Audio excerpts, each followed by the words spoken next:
Olá, pessoal! Então, nós vamos entrar nesse semestre na disciplina de microbiologia clínica.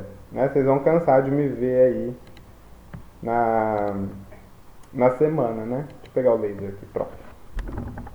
Então, para dar início na microbiologia clínica, eu vou falar um pouquinho sobre biossegurança, tá? Porque a parte de microbiologia clínica é onde a gente vai entrar no tema específico laboratorial. Então, quais são as atividades clínicas para fazer os exames microbiológicos, certo? Vou sair aqui também para não ficar em cima das imagens. Vamos lá. Então vamos falar um pouco sobre biossegurança. Acho que vocês já estão cansados de ver sobre biossegurança, mas é importante a gente rever alguns conceitos, mesmo porque alguns conceitos de biossegurança nós vamos voltar para a prática de laboratório dentro da microbiologia clínica, tá? Então, biossegurança é o conjunto de ações voltadas para a prevenção e proteção do trabalhador. Visa minimizar os riscos inerentes à sua atividade, sendo ela pesquisa, produção, ensino, prestação de serviço. Então, a biossegurança, dentro de um laboratório, ela deve ser respeitada independente de qual tipo de serviço você está realizando ali dentro daquele laboratório, tá? Então, se você está fazendo uma pesquisa dentro de uma universidade, a produção, né, por exemplo, então eu estou fazendo a produção de vacinas, a produção de um alimento, por exemplo, né? Ensino, então, dentro da faculdade, né, dentro de laboratórios para curso técnico, por exemplo, e prestação de serviço. O que é prestação de serviço? São aqueles laboratórios de análises clínicas ou de análises microbiológicas que vão prestar um serviço para a sociedade. Por exemplo, lá em Rio Preto a gente tem um laboratório que faz análise de água, né? Então, desde análise químico até análise microbiológica, tá? E aí, então, qualquer um, por exemplo, um condomínio, um prédio, pode solicitar esse serviço, né? Levar uma amostra e solicitar esse serviço, né? Tem que levar em consideração, então, a saúde do homem, dos animais e preservação do meio ambiente. Tudo isso é do ramo da biossegurança. Quais são os tipos de risco que a gente tem no laboratório? Riscos físicos, que são provocados por algum tipo de energia, né? Então, lembrar risco físico, por exemplo, se eu estou trabalhando com um bico de Bunsen, que é um instrumento aí no laboratório que nós vamos usar muito na microbiologia clínica, nós temos que ter cuidado para não nos queimar, porque, né, esse equipamento vai gerar um calor, né, e essa chama aí ela pode causar queimaduras aí na pessoa que está trabalhando, né? Equipamentos também de baixa temperatura, tem que tomar cuidado com aquelas geladeiras, né, que chega a menos 30 graus, menos 70, dependendo aí. Material radioativo também pode causar, né, queimar alguém ou causar algum prejuízo aí, tá? Que mais? Riscos químicos, então a gente tem que conhecer as substâncias químicas que a gente está trabalhando, quais são os riscos e quais são os manuseios adequados para elas, tá? Risco biológico, que é importante para a gente. Então, risco biológico decorrente então da exposição a produtos de animais, vegetais e micro-organismos, né? Então, agentes microbiológicos, ele tem um grau de patogenicidade, que vocês vão ver aí, né, na disciplina de parasitologia. Então, a patogenicidade daquele micro-organismo, ele pode ser alta ou baixa. Então, tem micro-organismos que são de grande risco e tem um micro-organismo que são de baixo risco, tá? Poder de invasão, então, qual que é o poder que esse micro-organismo tem de invadir a gente, a sua virulência, né? Então, qual que é a capacidade que ele tem de causar essa doença? E capacidades mutagênicas, como a gente vê bastante aí, a gente tem micro-organismos que eles passam por algumas mudanças genéticas, o que pode levar aí ao agravo da sua patogenicidade ou até mesmo a diminuição, né? E quais são essas vias de contaminação, a gente tem que saber bastante. Então imagina, se você está trabalhando com uma placa microbiológica, onde você está fazendo a pesquisa de uma bactéria para ver qual é, né, essa bactéria, ou um antibiograma para ver qual que é o antibiótico que vai ser utilizado, você tem que tomar bastante cuidado, porque aquela bactéria ali é patogênica, né? Se já está lá dentro do laboratório para fazer uma análise, quer dizer que ela é patogênica. E acidentes ergonômicos. Quais são esses acidentes? São fatores que geram, né, situações de risco para a integridade física e moral. Tá? Então, uma postura inadequada, se você está trabalhando com uma cadeira que não é confortável, você ficou o dia inteiro ali no microscópio, você tem que levar isso em consideração também. Principalmente vocês que vão ser responsáveis pelo laboratório. Tá? Então, os seus funcionários, vocês têm que levar em consideração os tipos de riscos ergonômicos também. Tá? Porque isso daí pode gerar processos futuros aí. Medidas de proteção, vocês já estão cansados em ouvir falar de EPI e EPC, né? Então, principalmente proteção individual e coletivo. Então, individual, a gente tem que utilizar, né, todo o tempo que a gente está dentro do laboratório. Né? Quais são eles? Então, touca, jaleco, luva, sapato fechado. Em alguns casos, utilizar o propé, né, respiradores, óculos, dependendo de qual é o nível do laboratório que vocês vão trabalhar. Eu vou passar isso também para vocês aí nessa recapitulação. Tá? Risco de exposição e operação. Então, o EPI, eles não substituem as boas práticas. Tá? Eles vêm para complementá-las. Então, não é porque você está com todo o EPI, né, que você virou ali um super-herói, não pode se contaminar. Muito pelo contrário. Toda boa prática dentro de um laboratório tem que ser mantida. Então, o vestuário, como eu falei para vocês, dentro de um laboratório de microbiologia, quando a gente for para a atividade prática, vocês têm que levar em consideração isso, né? Sempre calça comprida, sapato fechado. Como vocês sabem, não entra no laboratório. Se vocês forem responsáveis por um laboratório de análises clínicas, você também não deve permitir a entrada de pessoas sem o vestuário correto para dentro do laboratório. O que muitas vezes acontece é que, vamos supor, a secretária foi trabalhar e aí ela está, né, de saia, por exemplo, né? E aí ela precisa entrar dentro do laboratório de análises clínicas para levar alguma coisa ou pegar um papel, ela não pode. Tá? Então, levem isso em consideração. Eu vou trazer bastante exemplos aí ao longo da aula do que acontece dentro de um laboratório de análises clínicas. Né? Cabelo preso, o uso de touca. Para nós, na microbiologia, é importantíssimo o uso de touca e estar com o cabelo preso. Por quê? Porque você vai estar trabalhando perto do bico de Bunsen. Como vocês já sabem, essa chama ela é extremamente quente.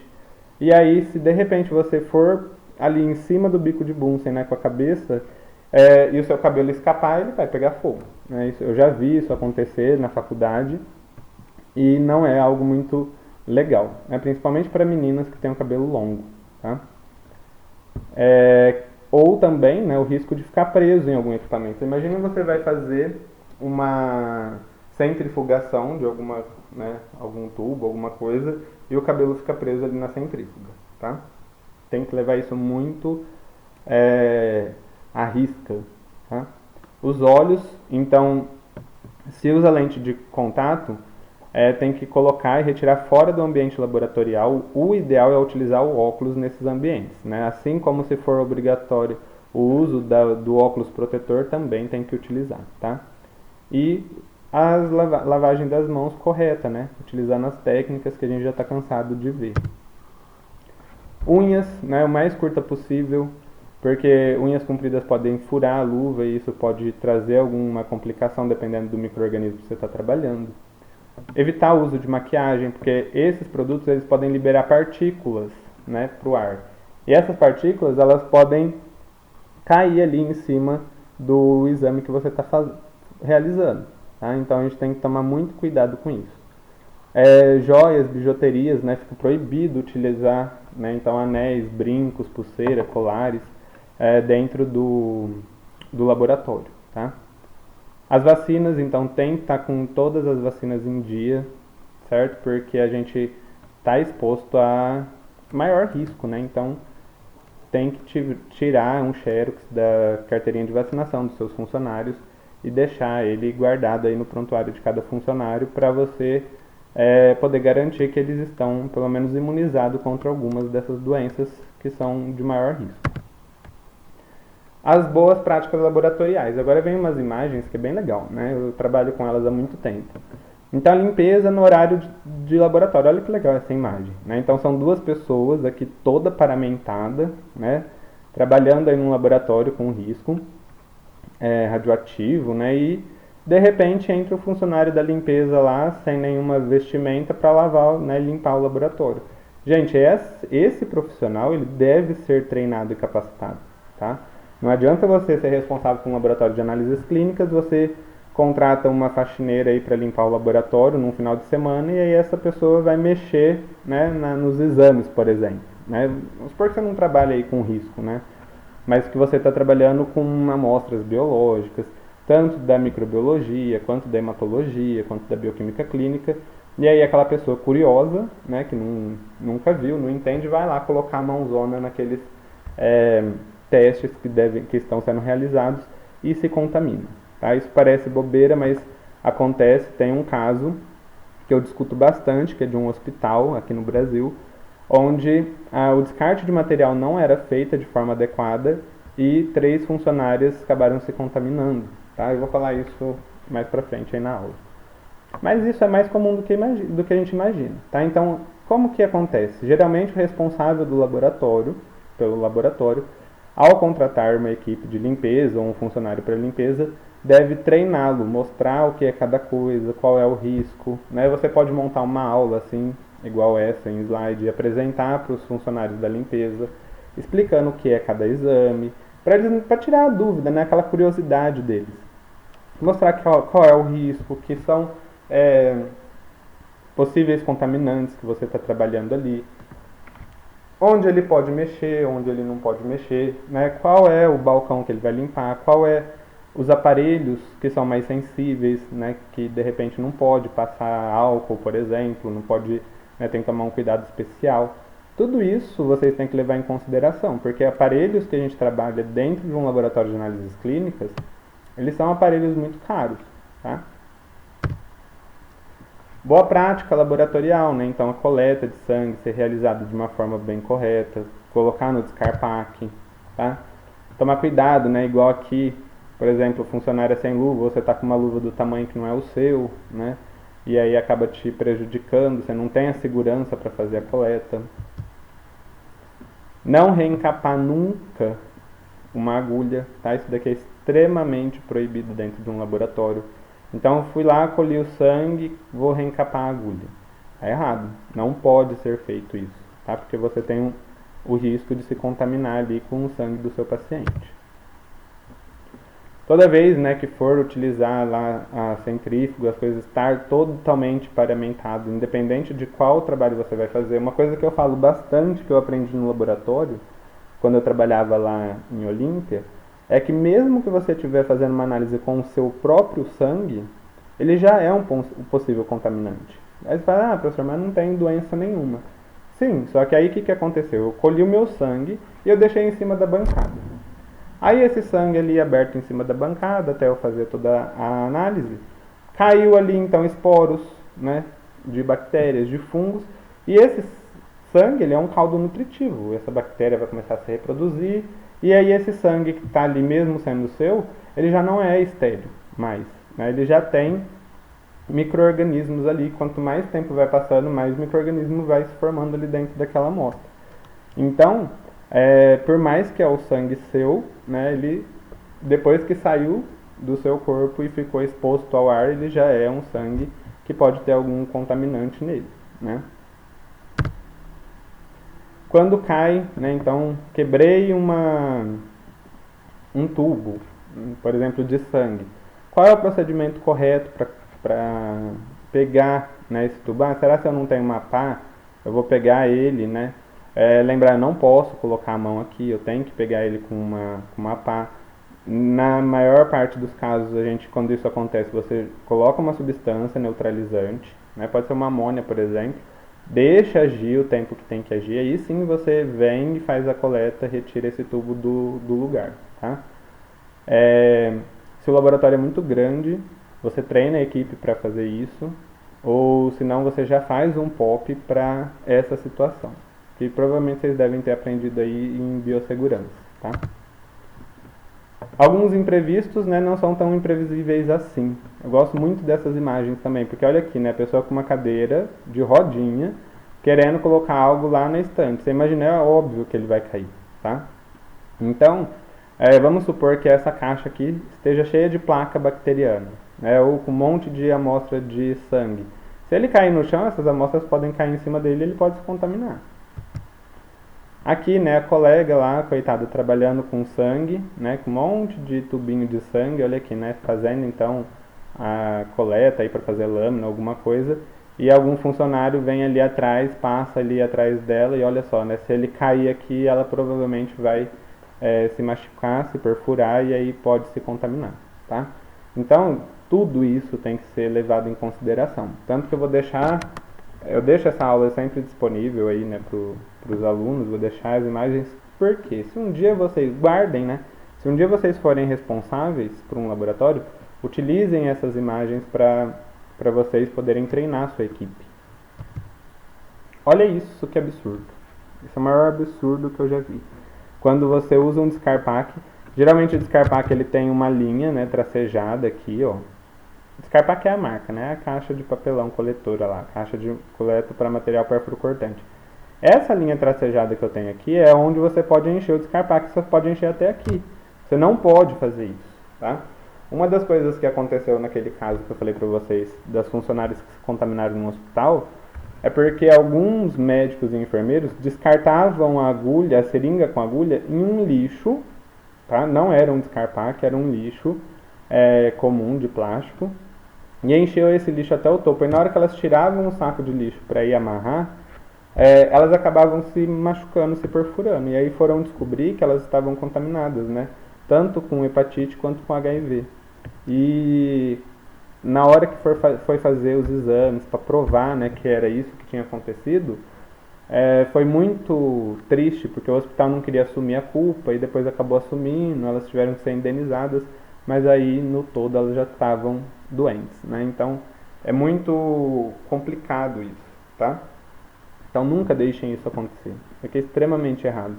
Porque ao manusear essa caixa, essas seringas podem cair no chão, ela pode cair em cima de você, né? Ela pode cair aqui, rolar em cima de você, e pela lei de Murphy, ela vai cair com a agulha pro seu pé ou virado para você, né? A lei de Murphy é essa, tudo que pode dar errado, vai dar errado. Então você não pode deixar isso acontecer, né? Ainda mais se você for responsável por um laboratório, ou mesmo se você trabalhar em um, né? Você tem que preservar o cuidado da vida aí dos pacientes. Ou se vocês um dia, sei lá, forem professores, tem que tomar cuidado também num laboratório, né, da faculdade. A gente sempre tem que levar em consideração isso. Aqui, olha só, né, a pessoa está manuseando ali, essa imagem eu trouxe para, vamos supor, manuseio de um agente microbiológico. Aí a pessoa está lá, atende o telefone celular dentro do laboratório. Não pode, tá? Por exemplo, luva, né? Se você está mexendo com material contaminante, de repente você vem e abre a maçaneta. Essa maçaneta ela se tornou um fomet, né?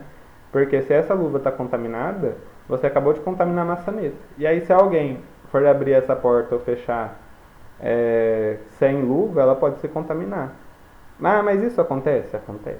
Tá? A gente tem que sempre fiscalizar os funcionários, porque de repente essa menina, nessa foto aqui, ela estava trabalhando lá dentro do laboratório, ficou apertada para ir no banheiro. Aí ela sai correndo, né? Vai lá, abre a porta, vai lá no banheiro, rapidinho, vou lá e já volto. Então não pode. Ela vai ter que tirar a luva, vai ter que se desparamentar. Tem laboratório, né, que é Mochiba aí com as luvas, fala assim, não, tira a luva, né, deixa em cima da bancada, depois volta e coloca a mesma luva. Gente, isso não pode, tá? Pelas boas práticas de tanto de manipulação quanto laboratorial, essas luvas são descartadas, você entra lá na sala de paramentação, pega outra, aí sim você entra para o laboratório. Então levem também à risca tudo isso que a gente está falando. Quando voltar à aula prática, a gente vai relembrar um pouco de biossegurança, porque no laboratório da faculdade a gente tem que manter as mesmas regras, tá? Vou transportar material biológico sem uso da estante, né? Olha só, ela está com todos os vidrinhos aqui na mão, vai que um escorrega aqui no meio e cai. Não pode, está errado também. tá? Frascos Eppendorf armazenado no freezer. Ah, tá bonitinho, tá na estante, tá legal. Mas é frasco do que isso aqui? Tá com identificação? Não. Diferente desses do fundo que está identificado, olha só, isso daqui está tudo sem identificação. Então, de repente, esses frascos ficam esquecidos aqui na geladeira, você não sabe nem o que é, né, de qual amostra que é, o que você estava fazendo. Então, isso não pode acontecer também. Tudo tem que ser identificado. Tá? Foi para armazenar, foi para estufa, tudo com a identificação correta, bonitinho, para não ter problema. Nitrogênio líquido, a gente tem que tomar muito cuidado, né, com risco físico, porque o nitrogênio ele queima. Então a gente tem que estar usando a luva de proteção, óculos para se ele espirrar, porque pode acontecer. Eu mesmo trabalhei com nitrogênio líquido durante muitos anos lá na Unesp, e uma das vezes eu fui colocar um tubo dentro do nitrogênio líquido. Ninguém tinha me avisado que o nitrogênio estava cheio até o topo, né, que também não pode. Então na hora de carregar, alguém carregou ele errado, porque nitrogênio líquido, o próprio nome diz, ele é um líquido que está aqui, e aí ele vira o gás nitrogênio, né, quando ele entra em contato com o ar. Ele é como se fervesse, só que a temperatura dele é extremamente baixa, onde ele pinga na gente ele pode queimar, né, porque ele é muito, muito gelado. E aí eu fui colocar o tubo lá dentro, é como se tivessem enchido de nitrogênio líquido aqui até a boca, né, só que lá não dava para eu ver porque a boca do meu frasco de nitrogênio líquido lá na Unesp não era desse tamanho aqui, igual ela está trabalhando. Era bem pouquinho, era mais ou menos o tamanho dessa mangueira aqui, a espessura. E aí eu coloquei material lá dentro, ele vazou, transbordou, quase espirrou em mim. Então se eu não tivesse com as roupas de proteção, eu poderia ter me queimado, né? Aí o que acontece? O laboratório fica cheio de fumaça, que é o nitrogênio. Esse nitrogênio, a gente respirar ele não tem, né, tanto problema. Mas aí eu abri as janelas do laboratório e esperei ele evaporar completamente e deu tudo certo.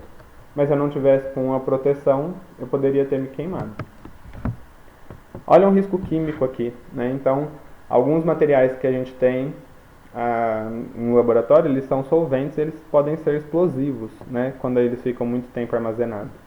Então, se eu armazenar ele de forma incorreta, ele pode explodir, que isso daqui é uma imagem, né, real, que eu peguei de uma aula que eu tive de biossegurança na pós-graduação na FAMERP, e onde o vidro estava armazenado de forma errada e ele mesmo explodiu aqui dentro. Olha só o risco de pegar fogo, né? A sorte que não aconteceu, mas espalhou o ácido para tudo quanto é lugar.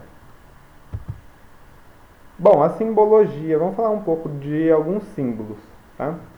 Então, como eu já falei para vocês, esse é o símbolo da radiação, esse é o símbolo de risco biológico, esse para nossa disciplina é fundamental, né?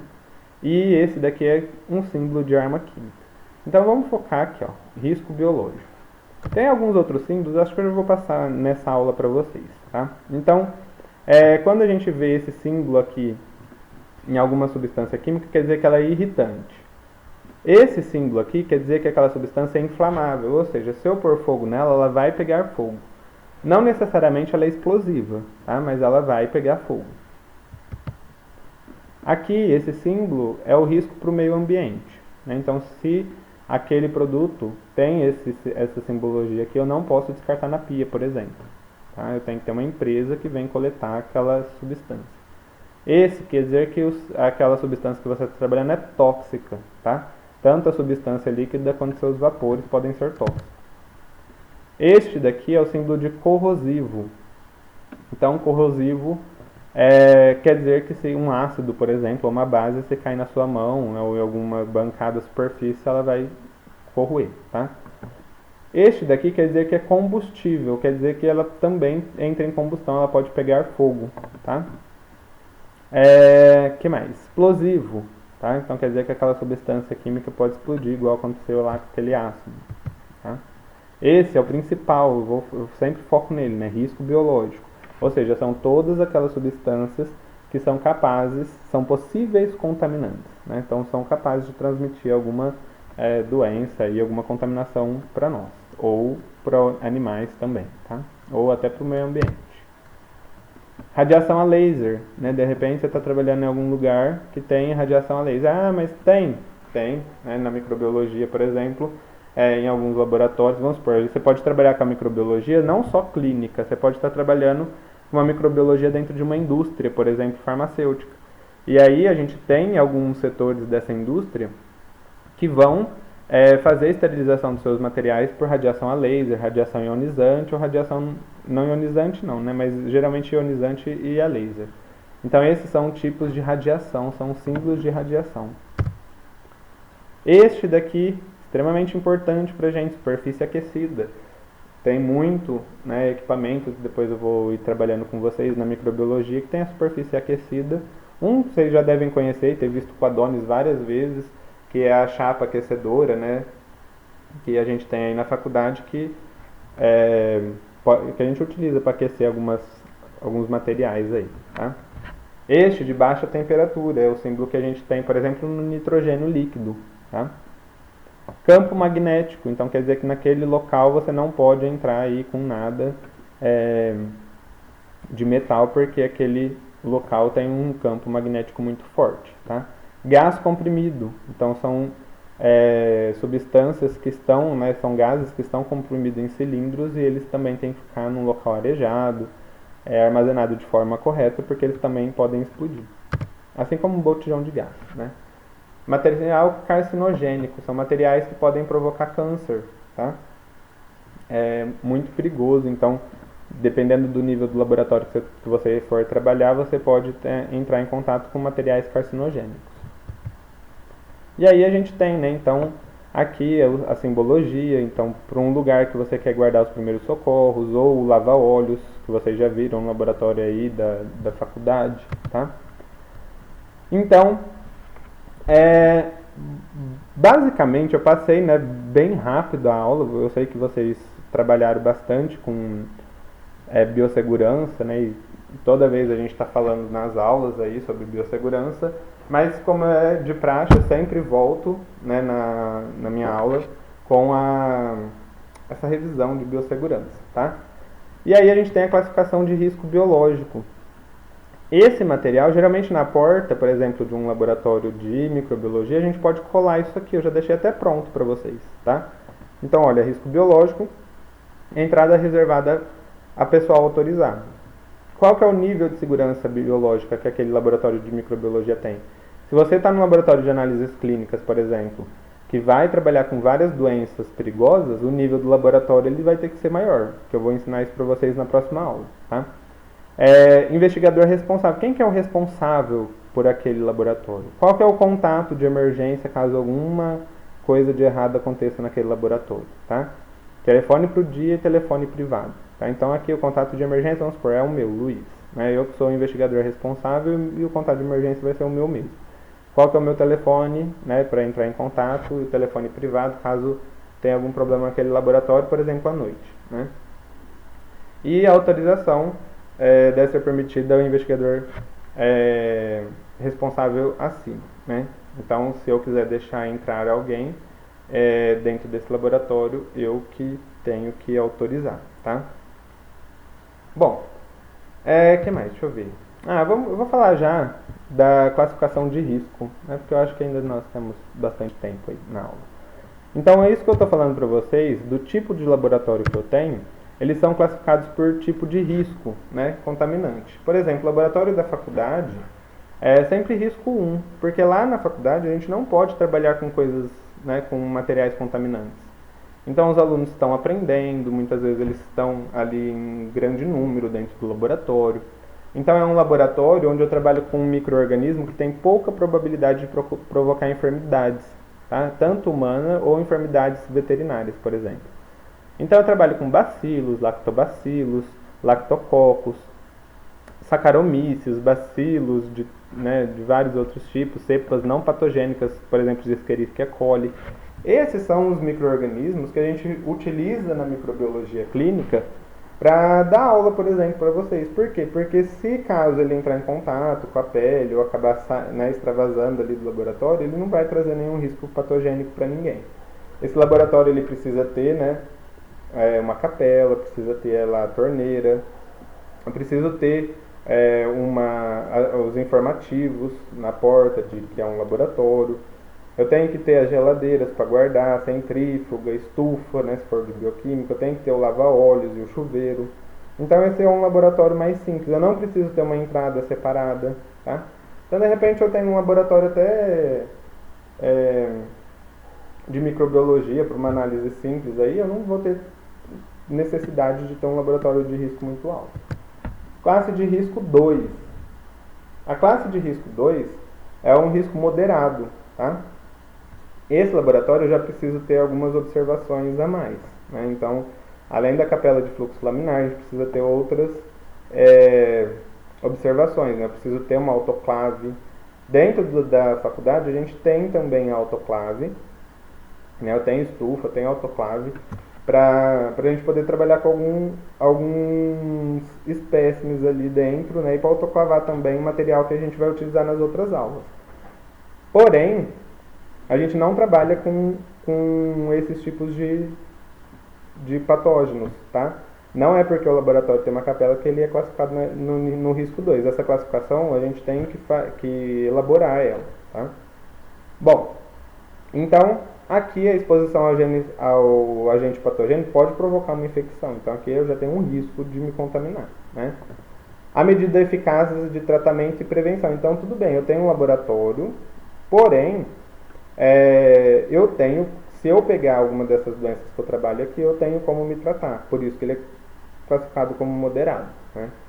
Como, por exemplo, aqui eu posso trabalhar com Schistossoma mansoni, com espécies de salmonella, né, com Escherichia coli patogênica, proteus, estafilococcus, streptococcus, neisseria, listeria, que são micro-organismos que vão causar aí alguma patologia, certo?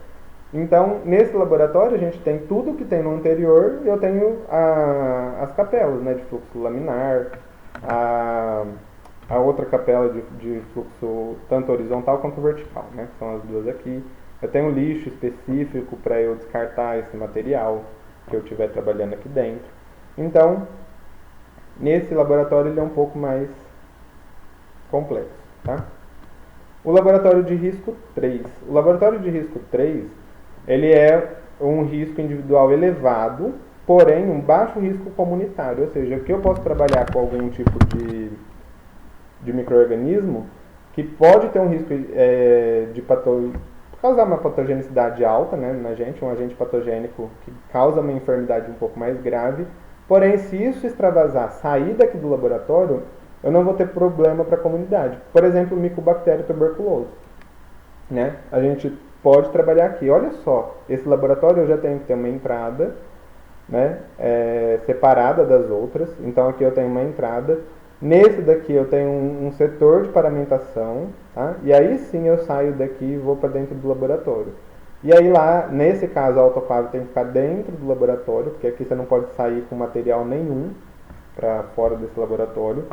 Só que aqui também você não precisa usar necessariamente aqueles respiradores de teto e tudo mais, né? Eu vou ter também as duas capelas, vou ter todos os materiais que eu preciso aqui dentro.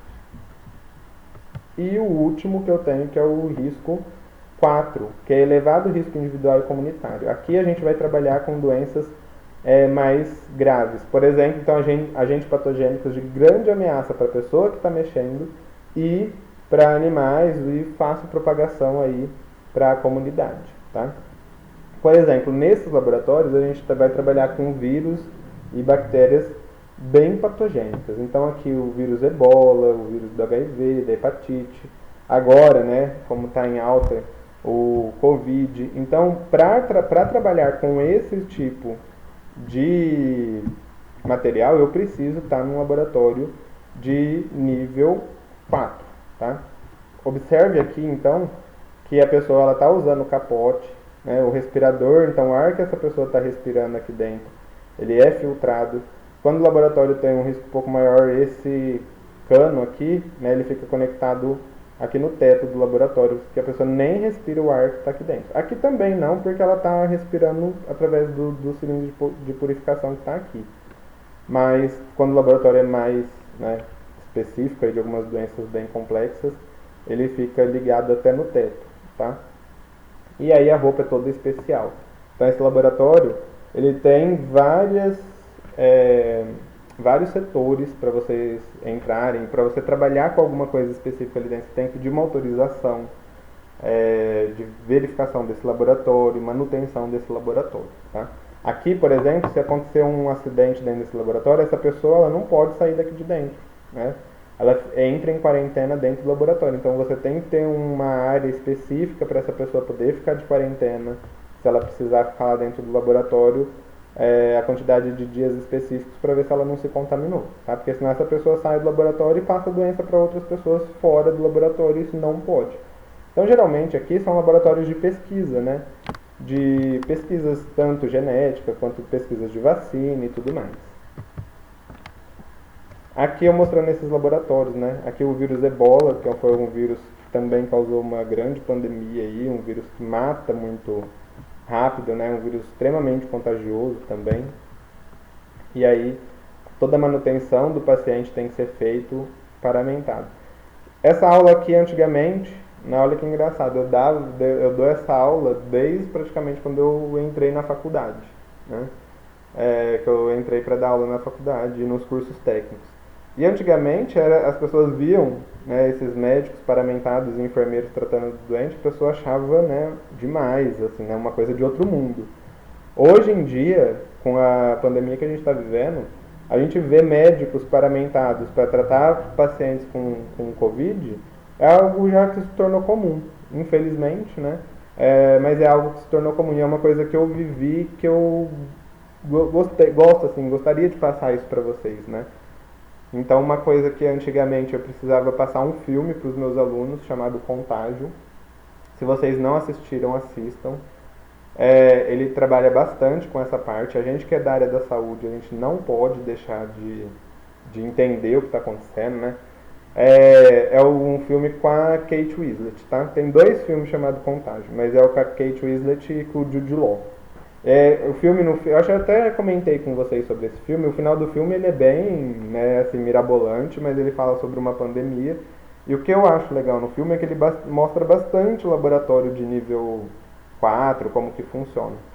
E o que eu estava comentando então é isso, né? Antigamente, meus alunos olhavam para essa imagem, tanto no curso de farmácia, de biomedicina, né?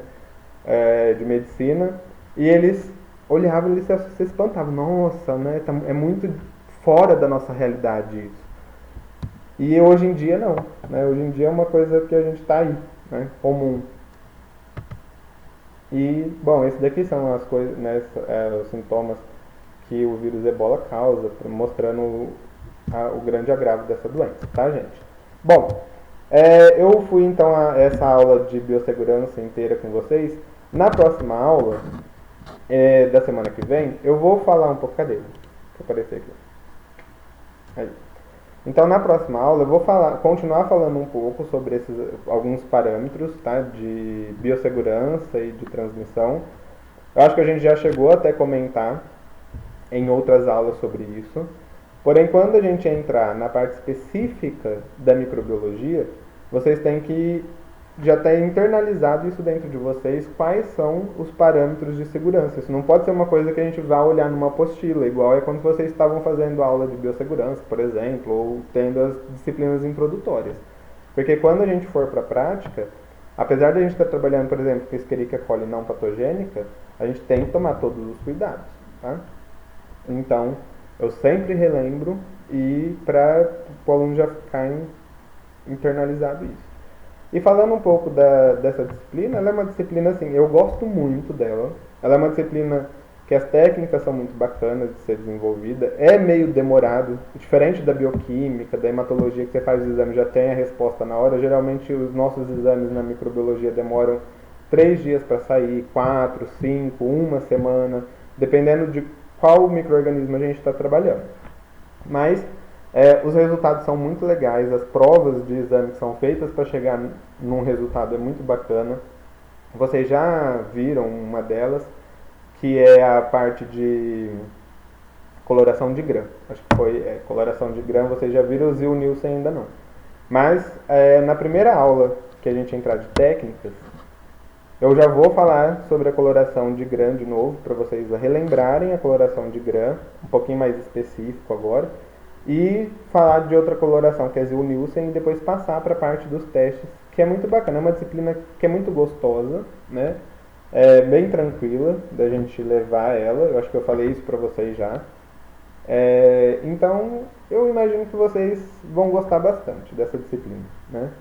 E quem gosta da área de microbiologia é uma porta de entrada para pesquisa, porque a gente tem em Rio Preto, por exemplo, a Unesp, que tem mestrado e doutorado só em microbiologia, dá para fazer, né? Então, quem gostar da área acadêmica e dos estudos, continuar os seus estudos lá, por exemplo, pela Unesp de São José do Rio Preto, ou pela FAMERP, ou até mesmo pela Unesp de Araraquara, que é onde tem, né, o centro de pesquisa, tanto para biomédicos quanto para farmacêuticos. Então, eu acho que é bem gostosa. Eu acho que vocês vão gostar bastante, tá? Toda dúvida também mandem pelo WhatsApp, não deixem acumular, porque essa disciplina ela é uma sequência lógica aí dos acontecimentos que a gente faz dentro do laboratório para chegar à detecção das bactérias, tá? Tem alguns textos que a gente vai trabalhar, tem alguns artigos que eu vou passar para vocês, e a nota da primeira prova e da segunda vai ser em cima dessas atividades, né?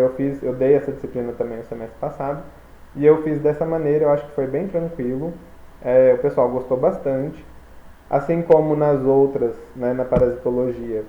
Eu também vou trazer alguns exames que são realizados aí através de vídeos que estão disponíveis no YouTube. Alguns vídeos não são muito confiáveis, por isso que eu peço para assistir os vídeos que eu colocar na aula, tá? Porque se você digitar lá no YouTube, você vai achar um monte de teste, só que muito deles não tá legal, pelo que eu assisti lá, não tá muito certo. Então eu selecionei alguns vídeos bem bacana da parte prática para colocar aí para vocês junto com a aula para vocês assistirem, que são vídeos que são mais próximos do que é a realidade no laboratório de análises clínicas, tá? Lembrando sempre que na microbiologia a gente tem testes que são realizados para detectar um patógeno, nós temos teste microbiológico só para água, nós temos teste microbiológico para alimentos. Então a microbiologia ela é uma disciplina muito grande, né? E aqui na clínica a gente vai focar nos exames que são realizados então para testes em análises clínicas que é voltado para patologia, tá? Então, gente, boa noite para vocês e até a próxima aula.